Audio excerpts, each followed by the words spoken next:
Okay. Hi, everybody. Good afternoon. Thank you so much for being here today and joining our session. I will be moderating this panel. My name is Hanako Montgomery, but normally I am an international correspondent for CNN based in our Tokyo bureau. I'm responsible for covering both Japan and Asia-related news. Now, when the Sushi Tech Tokyo organizers asked me to be the moderator for today, I was very excited because I myself am a youngish person. I'm a TV journalist in her mid-20s, and that's quite rare for my industry. And I think, all of our panelists today, we all hail from different backgrounds and different careers, but I think it's safe to say that we all share the common experience of working in an industry that seems to be dominated by older people.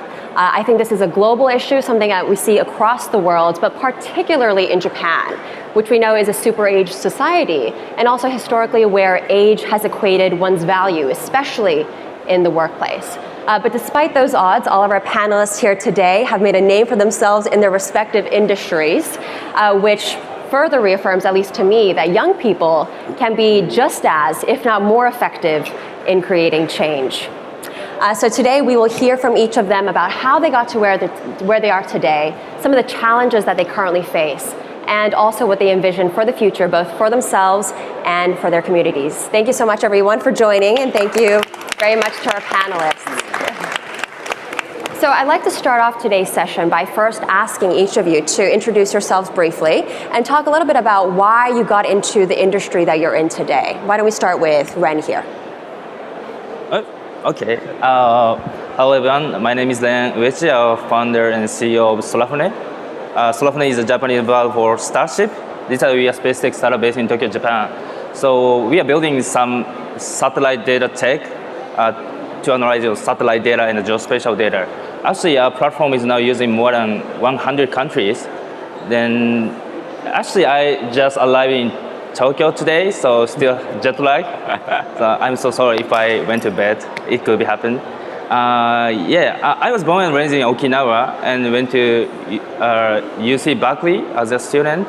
And I'm a student founder. I founded a company when I was a junior student when I was 22 years old. I'm very happy to be here today. And I'm not here as a speaker, as an audience, because there are a lot of they have a lot of different background here. Yeah, thank you so much. Go. Yeah, sure. Well, first of all, great to be here. Second time this year in Tokyo. Just love the city, love the people, and love the energy always. And also, I come from Finland, Helsinki, and there still snowed there a few weeks ago, so great to get the head start in the summer. But my name is Erik Kymäläinen. I am the CEO of Wave Ventures, the Nordic early stage VC fund. I've been leading the team for the past 2 years, from 2020-2022, when I raised our second fund. And what we do at Wave, we invest in young people, in Gen Z teams, always at the earliest stage. It can mean pre-seed, idea, or even pre-idea stage. Just a young team with an idea, and we're ready to back you. And basically, what's our job in the Nordics? We try to know every exceptional young person, even aspiring to build a company at some point. And by knowing them all at the very early stage, we're able to pick the best ones before the old people do, and thus be the best at what we do. And it's crazy exciting spot to be in, mainly because the huge disruption of entrepreneurship that's happened in the Nordics during the past decade. Whereas still in 10 years ago, pretty much no young person in the Nordics, especially in Finland, didn't see startups as an option for themselves. Because there truly wasn't any examples of young teams. But then Slush happened, Supercell happened, Volt happened, and now everyone wants to be the next Mikki Kuusi, founder of Volt, and build their own startup. And for us, that has meant that during the past 2 years, there has never been this good, this many young people building in the Nordics, and we're able to be, for example, the most active VC in Finland, almost in the whole Nordics. Just crazy exciting spot to be in. And for myself, a truly privileged spot to be in, to be able to help the young teams in their very, very early steps. But yeah, great to be here again. Right. How about you? Great. Hi everyone, I'm Ryosuke Takashima, the mayor of Shiga City, Hyogo, Japan. So it is my great honor to be here. Thank you for joining us and thank you for the invitation. So I became the mayor last year, so it's been a year since I became the mayor. And I'm 27 now, and the youngest mayor in Japanese history. So you say motivation, right? Okay, so why I chose this career is quite very simple. It's quite simple. I just wanted to make the society better. But there are a lot of options, a lot of jobs to make society better. But I chose city government, local government. Why? Because I believe the city government, local government is the key.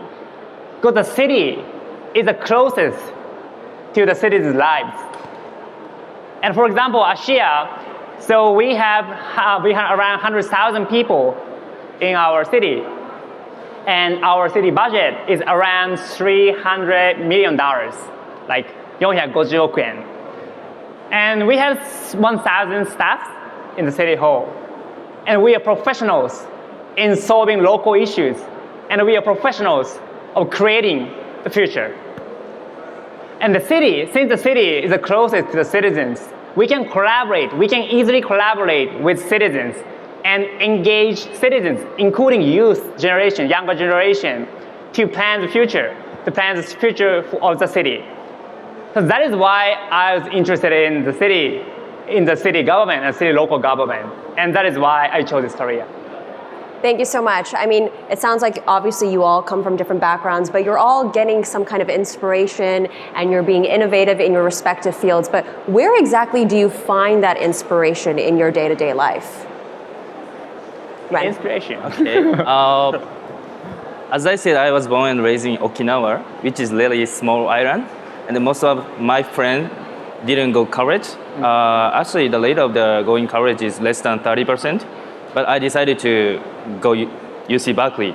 The reason why I chose the Berkeley as my college is that I read some book when I was a high school student, when I was 18 or 17, the title of which is the Kokorozashi Takaku in Japanese. It's Be Ambitious in English, I think. It's a biography of the Masayoshi Son. There's some story that he dropped out of high school and then moved to United States and be a student of UC Berkeley. And also, there are a lot of entrepreneurs in UC Berkeley alumni. Then I just thought that, oh, that's very interesting. Then without any thinking, just taking the entrance exam. Then, fortunately, I passed it. Then be a student of UC Berkeley. Then most of my friends willing to be entrepreneurs. Then my mind is also gradually changing. We have some venture mind in Silicon Valley.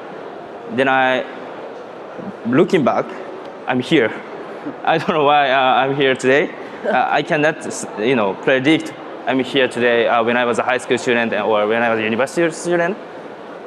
So would you say then it was your community that kind of inspired you to reach out and become this startup CEO? The environment and the people surrounding you is very important, I think, because they affect us. The place affect us, right? Yeah. It sounds like getting education abroad was also very instrumental and significant for you. Yeah, actually, but education is not the so big factor, I think. The people and the environment impacts on my life, I think. Great, thank you. Erik? Oh, it's a great story. I don't have that inspirational one.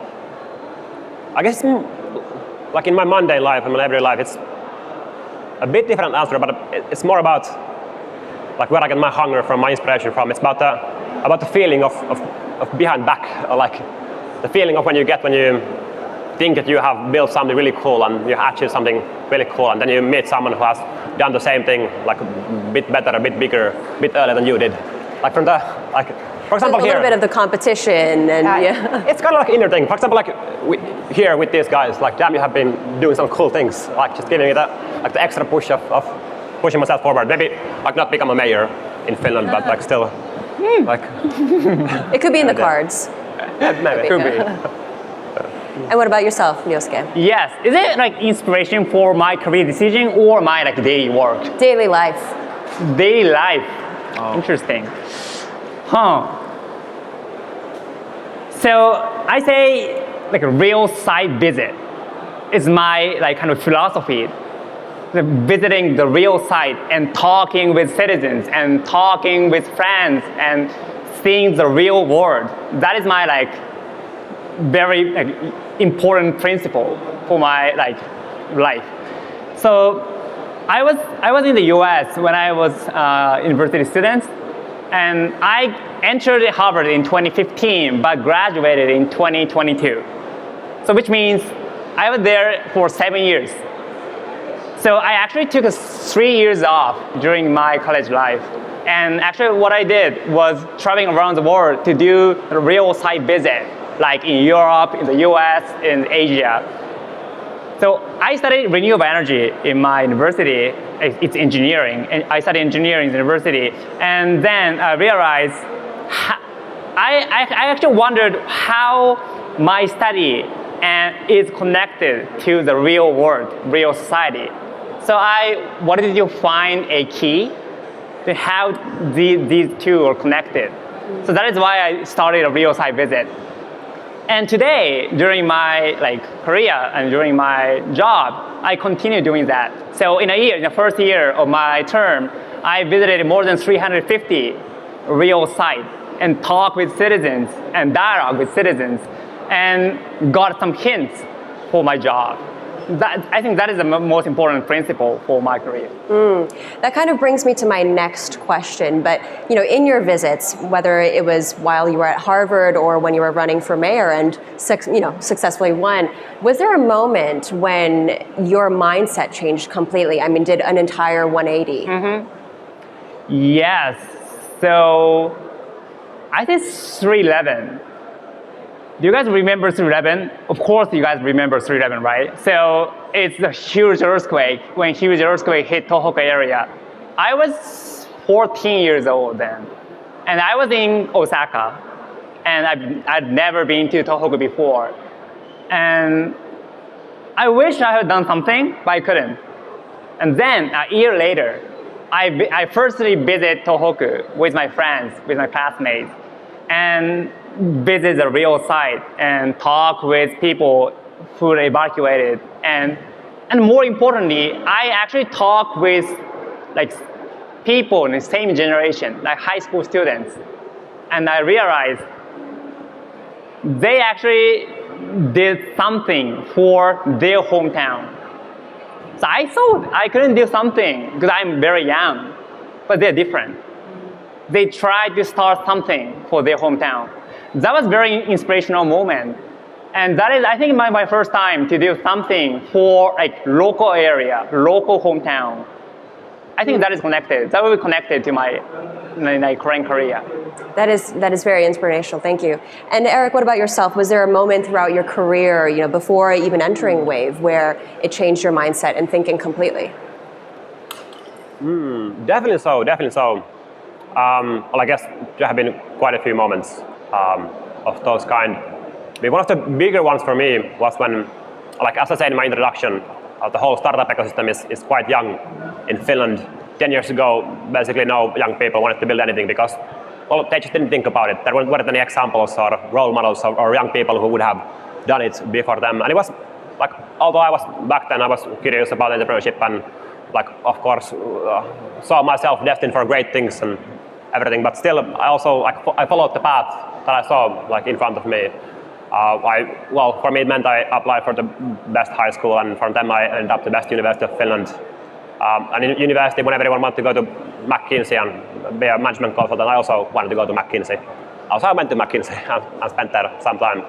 Had fun, but wasn't really my passion. And it was quite late in my studies when one of my friends quite suddenly just dropped out of school, started to build his own startup, raised a venture capital funding for it, and never looked back. I was like, damn, I could also do that. I could also deviate from the path I was always saw as the best one for me. I can do something that no one else is really doing. I guess from that kind of sparks, I really started to question myself and question what I could do with my still my student years, and end up spending more time with startup ecosystem, and ended up eventually with Wave and here today. For sure, yeah. Sometimes you need that first person, right, to make that brave step, and you think, oh, okay, that could be something for me as well. It's very inspirational. Yeah. And what about you, Ren? Obviously, that book you read to encourage you to apply to UC Berkeley was very, very impactful to your career. But anything else that completely changed your mindset? Yeah, actually, the critical movement is not one. There are lots of the movements, such kind of changing my mind and changing my life. It's like an equation, and then each movement is like a variable, right? And sometimes the shape of the graph is changing back rapidly, right? Back down, right? Then looking back, the biggest movement is first we choose the UC Berkeley as my school. Then the next one is I decided to drop out of college. Oh, you dropped out. No, sorry. Sorry for interrupting. Actually, I'm still a student. Okay. I still have a student status, though I founded my company, and then I have no time to go to school back. So you're currently a student. Technically. Okay. So the important thing is that those two moments, I make decisions by myself. That's very important. I just follow my heart, follow my thinking, follow my, the first moving of my heart. Then I just did I want to do. That's very important. Then it's like it's becoming more, truth of myself. That's a really important moment for me. I'd love to ask you a follow-up question. I think a lot of students and young people are in this crowd, and I'm sure many of them are in universities, and I'm sure some of them are thinking about startups as well. But how do you make sure that you are truly listening to yourself when there's just so much noise in the world about getting into a company, working there for 20 years, having a family, not deviating from this path that society has created for you? How do you listen to yourself? Okay, so that's coming from my first decision making. I mean, I chose UC Berkeley as a university. Actually, most of my friends and family didn't believe I'm going to go to UC Berkeley, but I did. Then You proved them wrong. Yeah, if one thing is successful, nobody say You're right.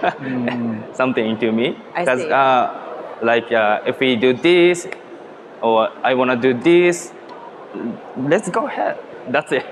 That's one really point. First, do something, achieve something you say. That's very important. Kind of creates a domino effect in a way. Yeah.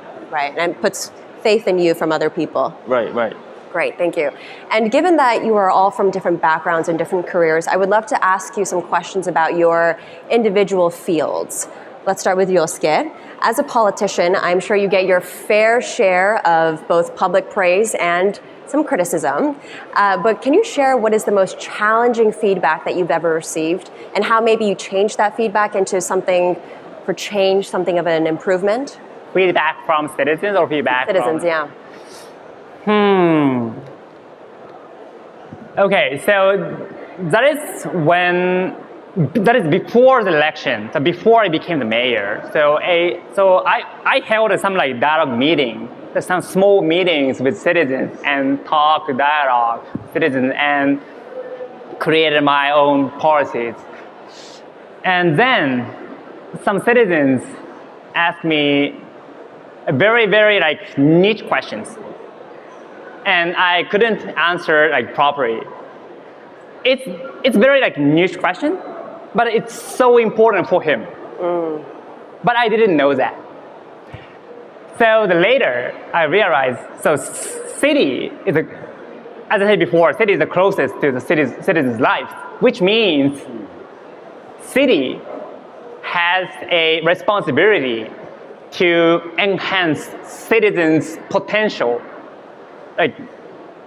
Enhance citizen potential and help each citizens, not bulk of citizens, but each individual, to see each individual and help them.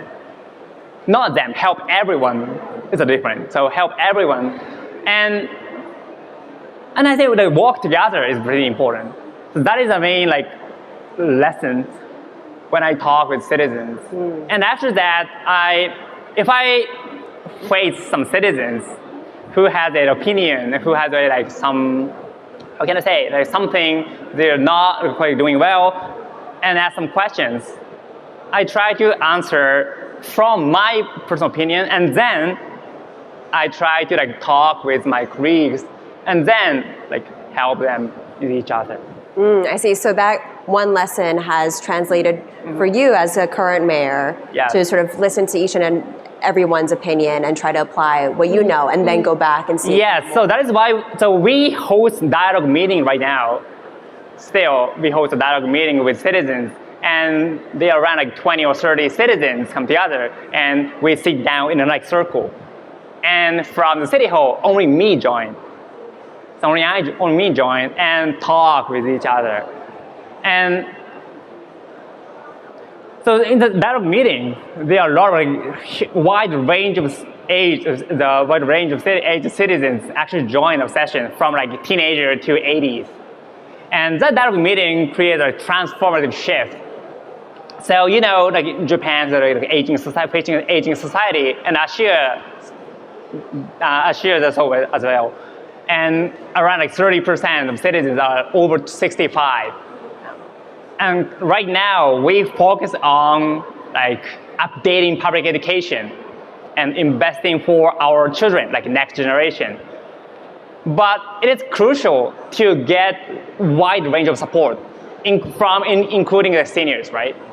So our like dialogue meeting is super helpful for like each citizens to listen, hear each opinions, each daily lives, and then like moving forward to think like focus on not only like individual interests, but like collective, citywide interest.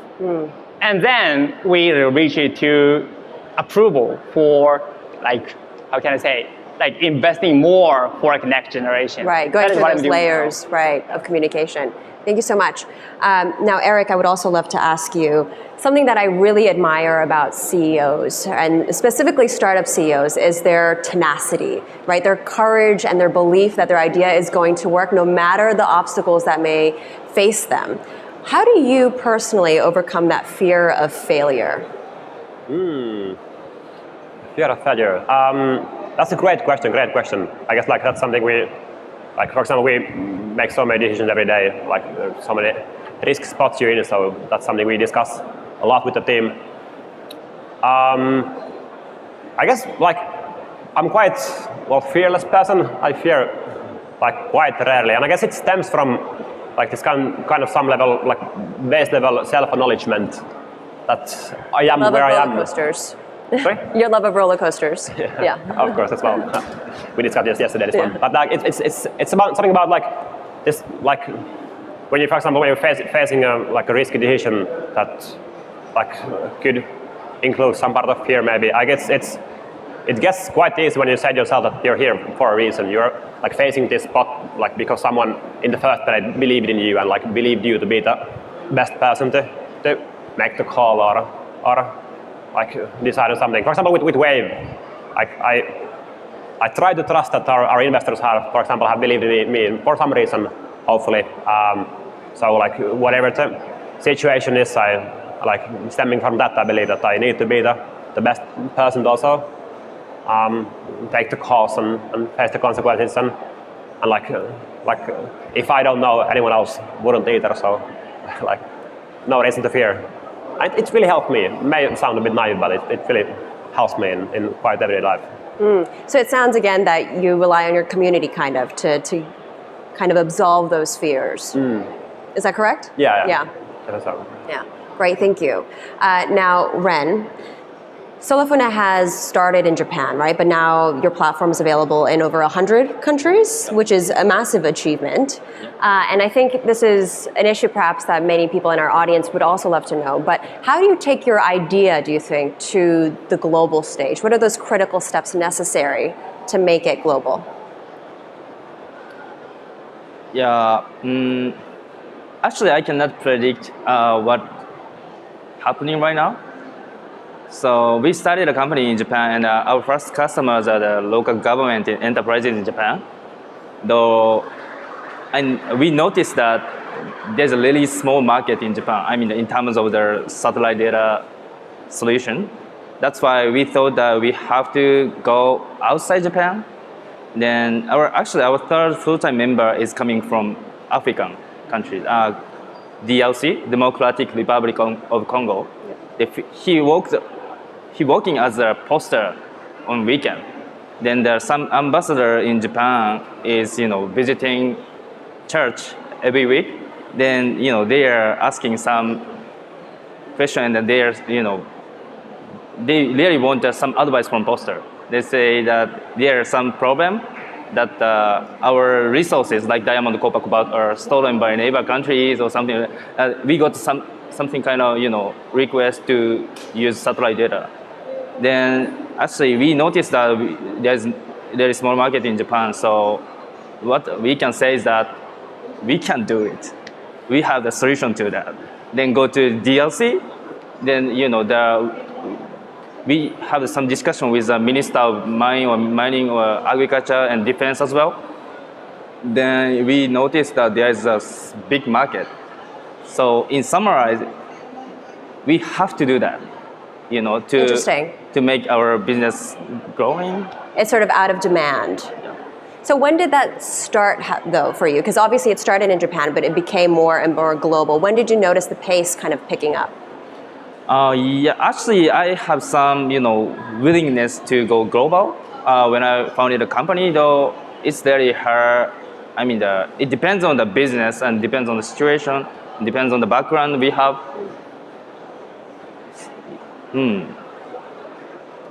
And it's not easy to track my experience and what we did.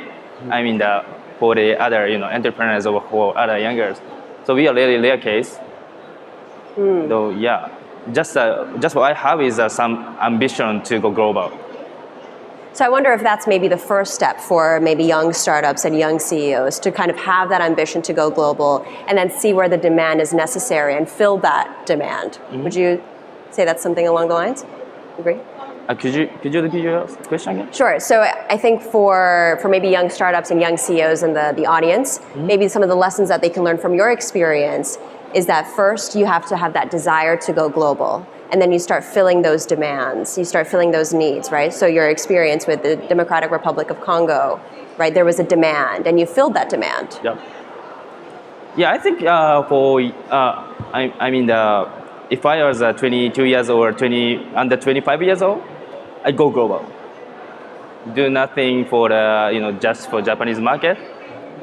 That because I know that some way to go global and way to expand our business, expand the product, expand the team for to the global class, world class. But if they wanna create a build something for Japanese, it's okay. I think I don't say something to the entrepreneurs. Okay, great. Thank you so much.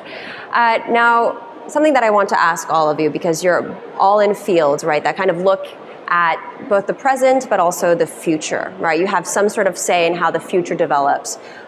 What is one thing that you would love to change about your given community, and how do you envision you participating and you contributing to that change? Can we start with Ryosuke? Yes. So we are dedicated to reform public education in Japan. So why? Because the public education is the basis of enhancing citizen potential. That is the key. And the public education is important.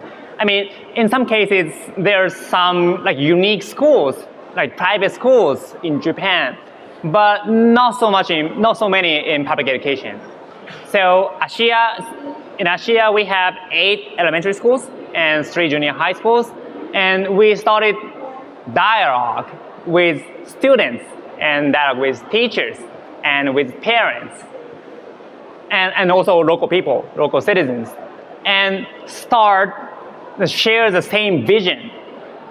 What we are aiming to, what is our goal?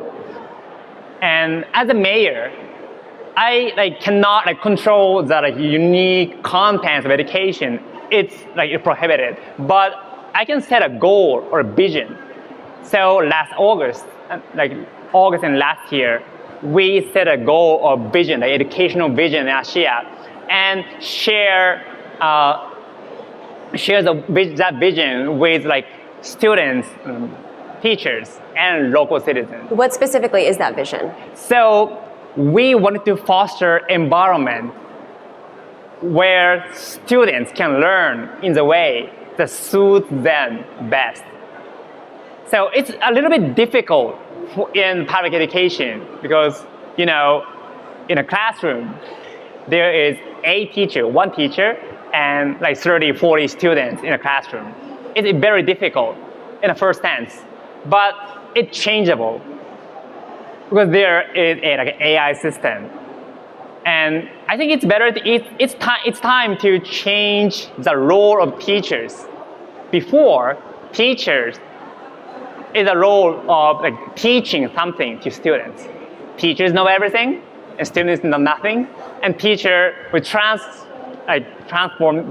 what they know to teachers. That is like old model. But now it's time to change. Teachers is a facilitator, is kind of a coach, and teacher encourage students to learn what they want to learn and give some advice, give some hint, and students learn by themselves. That is, I think, is the basis of the new education. And we wanted to change our public education system and create the new model of education with students and with teachers. It's pretty important to engage students into their reform, the process of reform. That sounds particularly important in Japan when we talk about futoko, right? Students who no longer go to school anymore because of just maybe bullying, but also just their personal beliefs. Yes. So is that part of the issue and part of the problem that you're looking to solve? Yes. So right now, I don't think like studying, learning in the school is everything. I don't think so. There should be an option to study outside of the schools. I don't know how teachers would think about that, but so I think this should be the option. But at the same time, we need to reform public education. We need to reform the school system because the school is the widest field, widest environment for students to learn something. So that is why we wanted to reform education, and that is a kind of like fundamental solution for the futoko or something like that. But at the same time, we need to set a like different field, different opportunity for them to learn. So that is why we try to like create a kind of new room for students who don't want to do in a normal classroom, but want to learn something in a school. So we create a new room in a school, in public school, and kind of like put a new like staff in the classroom, in like a new room for futoko students. Fascinating. So what has been the outcome of that experiment? So we actually started this April. This April? Yes. Okay, so it's a month old. Yeah, let's see. Okay. So you're going to see what it's going to turn out to be. Thank you so much. That's very fascinating. And what about you, Erik? What is something that you want to see change about Finland, about startups, about the world at large, and how do you see yourself contributing to that change? Yeah. Well, first of all, great answer. Like, without knowing anything about the Japanese school system, sounds great. Thanks. Well, quite a few things, I guess. But what's the main mission with Wave, with what I'm doing here? Like with Wave in Finland, what we truly try to do, we try to create examples. So like how you say it's quite hard to deviate from the common path if you don't have anyone to follow up to. And now we have seen the first few examples. We have seen Bolts and like maybe 10, 15 nice examples of young people building great companies. But what with Wave, we like try to help by backing the best people very, very early on. We try to help even younger people doing even crazier stuff. So like for future generations and like future classes, there are people to look up to because it's so hard to be the first one. What is the youngest startup CEO that you've helped? It's still surprisingly old. It's like 22 or something. It's 22 old? 22 old, yeah. But it's compared to States where you can see like dozens of 19-year-old or 18-year-old entrepreneurs. It's still super rare to build your own companies from high school, or still the most common path is to first graduate as a Master of Science or like Master of something and then start to build something. But we envision like in 5 years, like you can express yourself straight from high school, or even before high school, I guess. Like just if there's enough examples to look up to, it really opens the world for young people.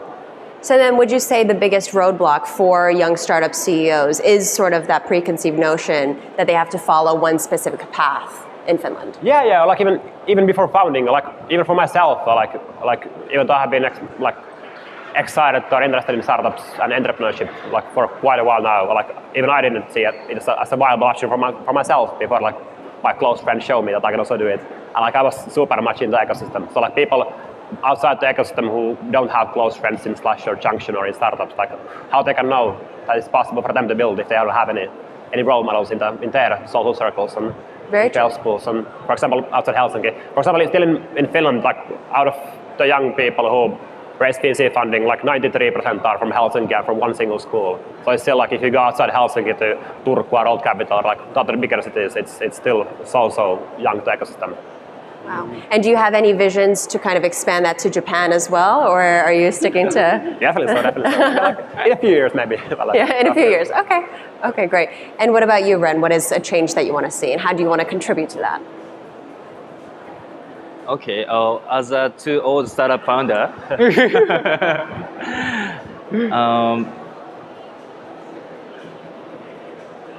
so what do you want me to say?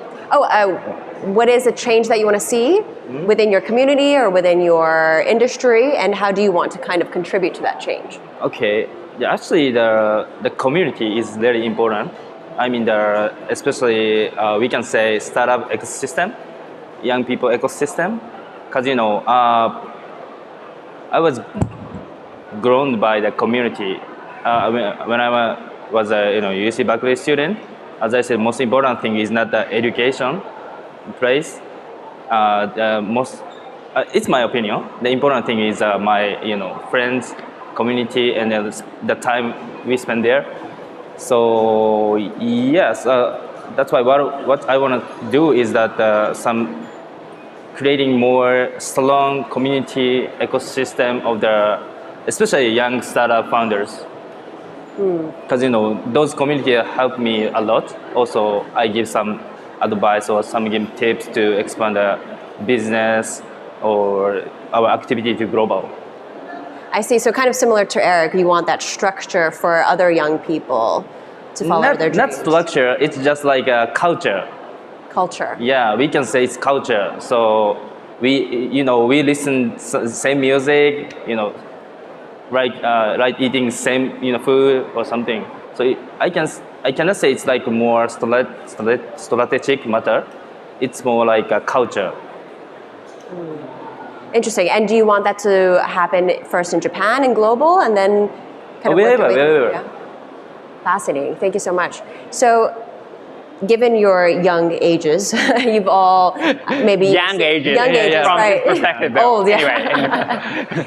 I know, Ren, you're still kind of technically in school, but if you were to go back in time, right, and go back to your younger self when you were still studying and in the classroom, is there anything that you would change about your career path, or anything that you wish you could advise your younger self? Can we start with Ryosuke?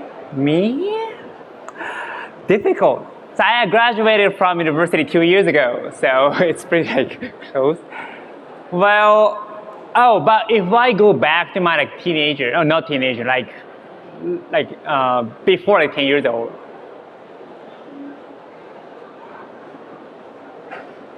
I would practice music or something like that, or art. Because it's pretty important to get some artistic perspective or something like that to see the real world. I mean, so I too much focus on logic or something like that. Maths and science. Yeah, math and science or So I wish I practice some music instrument, or maybe some choreographies, Japanese traditional culture or something like that. So, yeah, that is what I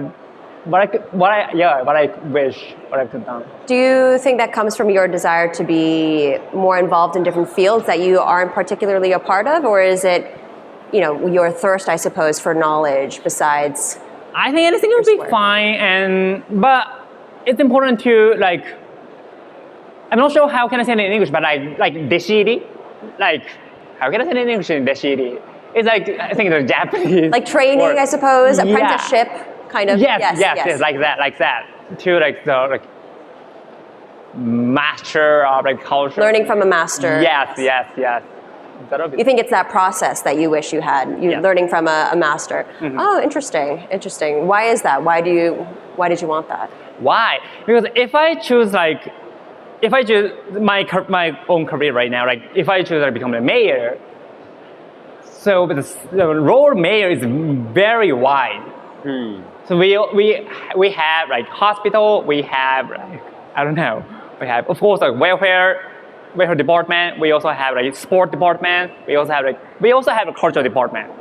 And think about that, Asia is pretty famous for like its culture, its traditional culture. And we have like maestro for like Japanese tea ceremony, for example.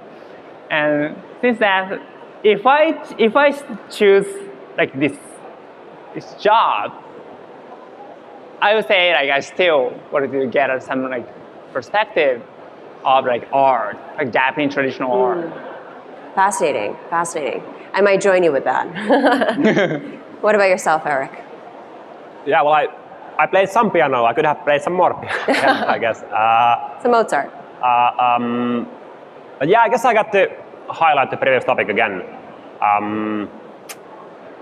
Or like, what I would say to myself when I was in high school, that there's so much more different paths you can explore that you just don't know about. As an example, we are expanding towards Japan. We just opened an office in Estonia, across the Baltic Sea, and after a long process, the most competent person we end up recruiting for a country manager position. It is a young woman called Tiffany, who's just great. Super impressive background, but also quite impressive that she's only 19 years old. So that's young. That's young. And when I was 19, I was still in high school. I was maybe like planning which university to apply, and like I was just like waiting to grow up to do some actually cool things. So like when I've been discussing with Tiffany, I'm just like I get so inspired with that Erik conversation that how open her world is, and like how many different paths she sees herself. And like it wasn't about that when I was 19 but I didn't believe in myself, or like I felt I wouldn't have the like knowledge or skills to do anything more cool. I just like didn't think about it because no one else did. So it's I would truly would I like to question more myself and question what I see for the future. Like just talk with different people, meet more people outside your networks or outside your friends of your friends, and like right, sort of stimulate your thinking and your own ways of living. It's super hard to follow a path that you don't know. It's you need to see it's like first like break the invisible barriers in your own world and like expand your view, and then like out of this more wider horizon you're better able to pick what's the best one for you and what you enjoy the most. For sure, yeah. I think it's, when you get inspiration from other people who have maybe lived a life that you are inspired by or aspire to have, it can be much clearer, right? What steps you need to take to maybe emulate that and kind of make it your own in a way. Yeah. Ren, what about yourself? Is there anything that you would change or go back and do differently if you were a student of a younger age? Actually, I always say that just following your passion and following your willingness, following your ambition. What I can say is only that. As for younger, there are lots of noises, coming from their family, elderly people, teachers, wherever. So yeah, looking back, the important thing is just follow your heart, follow your passion. Actually, it's really hard to predict what the future situation of us, for each individuals. So Steve Jobs also used the word connecting the dots, which means you can find something looking back but it's not easy to predict the best way to do something or the best future. I see. Like hindsight is 2020, right? Yep. Vision is, yeah. Yep. I see, yeah. That's it. Okay, great, thank you. Yeah, and this kind of brings me to my final question to you all, right? Given our wonderful Sushi Tech organizers who asked us to be here today, there are lots of students here as well. Is there any bit of advice that you would give to young startups, to maybe young people who want to start a political career? Why don't we start with you? Me? Yes. So, I don't think it's related to the startup, but for all younger generation, just one word: vote. Vote. So who voted the last election? Oh my goodness, less than 40%. Who didn't? It's a little bit shy, though. Okay, anyway. So starting your own company or starting new career means starting paying more taxes, right? And you have responsibility of watching what the government does, what the local government does. Who knows the name of mayors of your cities? Who knows? Less than 40%, 50%, right? So that is the current situation, I think. So go vote and watch what the government does. And if can, join the city planning, join what the local government does, and engage in some sense what the local government or what the city or what the government does. And I think it's super connected to your own career as well. For example, everything happens in some some cities or some countries and some world, right? And each city or each country has their own government. So everything is connected to what the government does. So join, vote, and get interested in what the government does. That is my message. Great, thank you. Erik? That's a good one as well. I maybe like one value I try to live by. Also, a core value of Slush, the tech event we have in Helsinki, the leading startup event in the world. You should join, know it better. And it's 3 words. It's default to action. It's something like to my mind, great rule to work by, live by. Also, what we discuss with Wave quite often. What it means is that when you encounter an issue that needs to be solved, that has to be done, or some job that just needs to be taken care of, and you're unsure about under whose responsibility this falls into. Is it your job or is someone else? Then rather than asking around or rather than passing forward responsibility, just default to action, do it yourself. Take the ownership. Or when you unsure about, you have some burdensome task you need to be taken care of, and you think about, should I do it today or just postpone to next week or something? Always default to action. Own the ownership and do it now, do it yourself. In all the organizations I've been part of so far, it's been great way to succeed as well. Right, own your actions, own voting. Okay. Default to vote. Bren? Okay, so my final comment is for the people who want to be entrepreneur or willing to start some startup. So it's not a general comment. Actually, most advice I got since I founded a company is meaningless. Oh, meaningless. Meaningless. So just follow your heart. Don't vote. Yeah. Oh, you're saying all the advice that you've got was meaningless. So follow your heart? I mean, to create a future with new things, sometimes their past record or past experience is noise. So it's not easy to break some wall or create a new things, new future, find a new value. In that case, it's just advice for other entrepreneurs, and then I want to be so, and I want them to be so. Fascinating. I guess it's supposed of kind of being one unique person. Yes, right? just going my way. That's right. very important as entrepreneurs. Even this session, I answer some question you are not supposed to do, right? Maybe. Yeah. Great, thank you so much. I think we're nearly out of time now, so thank you everybody for listening in to our session. Thank you so much to our panelists for that wonderful discussion. I hope this encourages everybody to listen to their hearts and follow their dreams and perhaps not fear failure. Thank you again. Thank you very much. Let's hear a big, big round of applause to all of our speakers. Thank you so much.